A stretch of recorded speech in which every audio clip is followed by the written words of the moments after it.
النهارده هنعمل تسويه المحشي الكرنب بالتفصيل بناء على طلباتكم، ان شاء الله يعجبكم.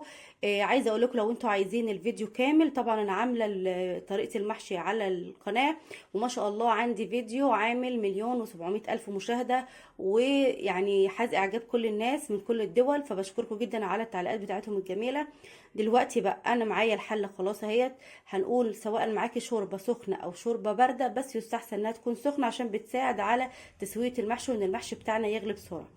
دلوقتي لو انت متاكده من حدق الشوربه بتاعك خلاص هنزيد الشوربه على طول، لكن لو مش متاكده منها ممكن نزود شويه ملح كده نرشهم على وش المحشي.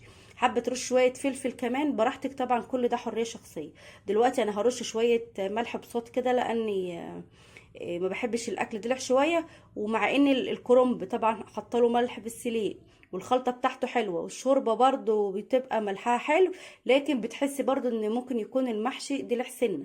فانا برش حوالي يعني حاجه بسيطه، ربع معلقه صغيره كده على الوش، وبنزل الشوربه عليها، فبيبقى المحشي بتاعي بالنسبه لي انا ملحه كويس جدا. فطبعا كل واحد حر. دلوقتي هقول بسم الله وهحط شويه ملح على الوش.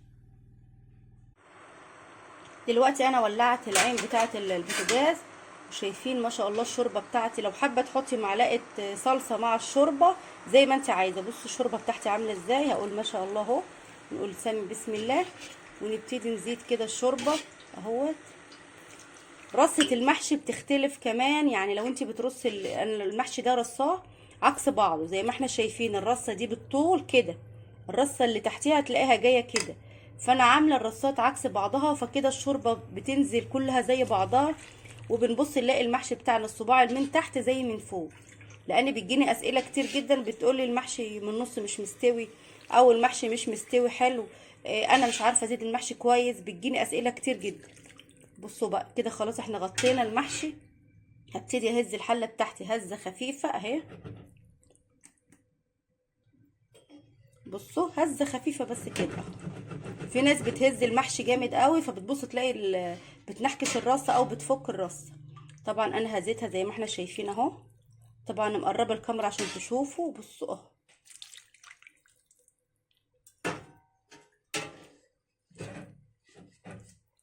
انا بغطي الصباع المحشي يا دوبك الصباع المحشي يتغطي زي ما احنا شايفين كده. طبعا هحطه على نار عاليه. انا ما شاء الله يعني بحكم الصباع المحشي حلو، يعني ببرمه وبلفه حلو شايفين اهو. لكن لو في مثلا بنوته تكون لسه صغيره او حد مش بيعرف يلف صباع المحشي كويس قوي، هنعمل ايه؟ هنجيب غطا ألمونيا او صينيه او اي حاجه ونقوم جايين حاطينها بالشكل ده. شايفين؟ بالطريقه ديت المحشي بتاعك كله هيطلع متساوي من تحت ومش هيفك منه ولا صباع، وان شاء الله يبقى حلو جدا.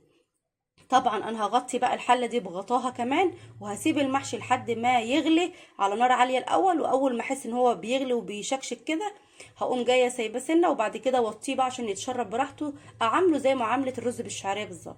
هسيبه بقى دلوقتي يغلي مع نفسه وان شاء الله نتابعه مع بعض. دلوقتي المحشي بتاعي غلي، وبعد ما غلي انا وطيت عليه النار بقاله حوالي 5 دقايق كده. هنفتح مع بعض كده ونشوف ايه الاخبار. هنقول بسم الله الرحمن الرحيم. ادي كده الحله. هنشيل بقى الغطا بتاعنا اللي احنا حاطينه. بصوا ما شاء الله شايفين المحشي كله عامل ازاي. طبعا بعتذر عشان الاضاءه، النور قاطع، لكن لو النور شغال كنت هتشوفوا شكل حاجه تانية خالص. بصوا بقى اهو. هقرب لكم بس الكاميرا كده شويه اهو. مفيش ولا صباع مفكوك. طبعا هو لسه مستواش، هكمل عليه طبعا. هسيبه كده حوالي 10 دقايق كمان على نار هاديه، وان شاء الله نشوفه بعد ما يخلص سوا. هقفل عليه تاني الغطا. دلوقتي المحشي بتاعي استوى زي ما احنا شايفين. بصوا انا مسكت صبع اهوت بوريهولكم من على بعد، ما خدش خالص حاجه مننا. والمحشي انا جايبه الصباع من نص الحله عشان الناس كتير بتقولي من نص الحله بقاش مستوي. انا الطريقه دي هتخلي المحشي بتاعك من تحت لفوق من الجوانب من النص كله مستوي زي بعض. ولو عندكم اي استفسار ابعتوا لي. خلص دل انا بحب اسويه كده واقف ما بيعجنش خالص، واي رز بيزيد بيطلع كده بيبقى عامل زي القرطاس كده على المحشي، ما بيبقاش معجن في الحله. احسن ما انت بترصيه كده داير ما يدور زي محشي الكرنب. فديت افضل طريقه، وخصوصا للناس المبتدئه هينجح معاها جدا. دلوقتي بالنسبه لسوى المحشي، محشي البدنجان مش ضروري جدا ان هو الميه بتاعته تنشف. يعني مش زي محشي الكرنب لازم الميه بتاعته تنشف تماما كده زي الرز. لا، محشي البدنجان لو استوى معاكي ولسه في شوربه، لا عادي خلاص بتطفي وبتغرفي المحشي وتاكليه مفيش اي مشكله. لكن لو انت عاملاه نايم بيبقى ضروري جدا ان هو ينشف خالص زي محشي الكرنب. لكن ده لو لسه في شوربه تحته وهو استوى فمفيش اي مشكله، انت بتشيلي الصباع كده واحد بواحد والشوربه اللي بتبقى موجوده خلاص عادي ما فيهاش مشكله. دلوقتي انا معايا شوربه. لو انت المحشي بيطلع معاكي دلع، دلوقتي الشوربه حدقها حلو لو هتاكليها لوحدها، والخلطه حدقها حلو برده لو هتاكليها لوحدها. لكن لما تيجي تطبقي على بعض بتلاقي المحشي بتاعك دلع شويه. بالنسبه للناس اللي بتحب الاكل الملح مظبوط، لان البدنجان ده لحم البدنجان ولحم الفلفل محتاج شويه ملح ان هو يتحدى، فالشوربه مش هتحدقه التحديق المظبوط. لكن لو انت بتحبي الاكل دلع او ملح خفيف شويه فخلاص ما تزوديش ملح.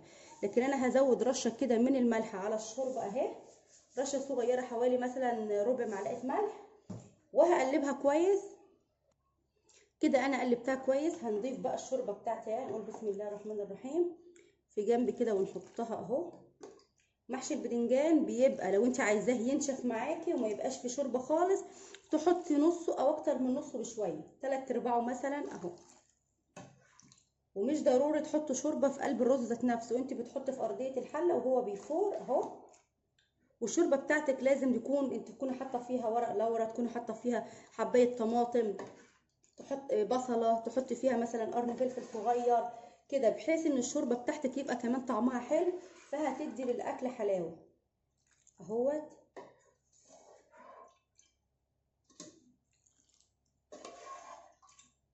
طبعا انا جايبه شويه في الحله عشان انا زودتها شويه ملح ومخليه الشوربه التانيه بحدقها الحلو لو حد حابب ان هو يشرب شويه شوربه مع الاكل.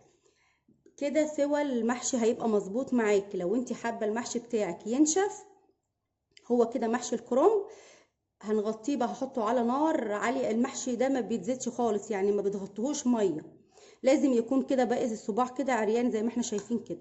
دلوقتي هولع على البوتاجاز وهحطه على نار عاليه لحد ما يغلي، وكمان هنتابعه مع بعض. دلوقتي زي ما احنا شايفين المحشي بتاعي غلي، وبعد ما غلي انا وطيت عليه النار وسبته. شايفين الشوربه اللي بتغلي دي؟ مش عارفه هي باينه معاكم ولا ايه اهو. بصوا المحشي لما بيزيد زي ما قلت لكم اهو بيطلع على حرف صباع المحشي، ما بينزلش تحت ويعجن. حتى لو انت حاطه رز بزياده زي ما انتم شايفين بيطلع عامل شكل القمع كده فوق صباع المحشي. هوريهولكم بصوا، يعني مثلا زي دي شايف زياده طلعت فوق، فبتبقى قب حتى لو في زياده في شويه رز بيبقى شكلها حلو زي ما احنا شايفين. لكن لو هي مثلا على القد برضو بيبقى مستوي وهو زي ما هو كده.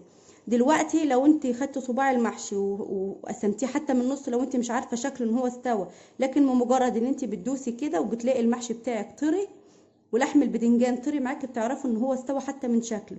لكن الناس اللي ما عندهاش خبره بتجيب صباع وبتقسمه من النص وبتشوف النص في الرز مستوي ولا مش مستوي. لو لقيتيه مستوي والحله فيها شوربه زي ما هي كده فيها شوربه من تحت بتغلي اهي، اطفي البوتاجاز وخلاص وغطي، وبعد كده بغرفي وكلي مفيش اي مشاكل. مش ضروري ان الرز، قصدي مش ضروري ان الشوربه تنشف تماما، ما دام انت موقفاه كده مفيش اي مشكله. لكن لو لسه في شوربه وما استواش معاكي بتغطيه تاني وبتسيبيه يكمل تسويه. دلوقتي انا هسيبه كمان دقيقتين، هو شكله كده باين عليه ان هو مستوي خالص اهو. هغطي عليه كمان دقيقتين اتنين. دلوقتي المحشي بتاعي استوى زي ما احنا شايفين خلاص، انا طفيت عليه النار. هنقول بسم الله كده وناخد صباع عشان نشوفه هو مستوي من جوه ولا لا. هنقول بسم الله اهو. طبعا هو سخن جدا لسه اهوت، بس انا حابه اوريهولكم مستوي ولا لا. بسم الله.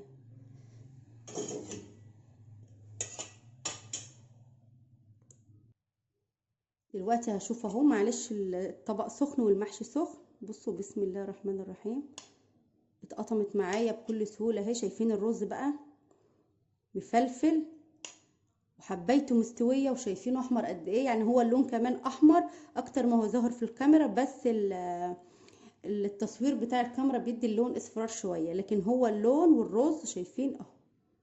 بصوا حبايه الرز عامله ازاي، بس هو سخن. بصوا اهي، بتدوس على حبايه الرز بتلاقيها استوت معاكي خالص اهي. بصوا، اتمنى بقى ان هو يعجبكم. متنسوش لايك للفيديو، والى اللقاء ان شاء الله في فيديو جديد. ان شاء الله الفيديو ده اتمنى ان هو يعمل مشاهده زي فيديو المحشي الكرنب. طلبتوه مني كتير وناس كتيره جدا سالتني على السوا بتاع المحشي. اتمنى ان انا اكون رديت على كل الاسئله، ولو عندكم برضو اي سؤال او اي استفسار اكتبوا لي في التعليقات، وانا بهتم جدا بالرد على التعليقات. بشكركم جدا، بس بالله عليكم ما تنسوش لايك للفيديو.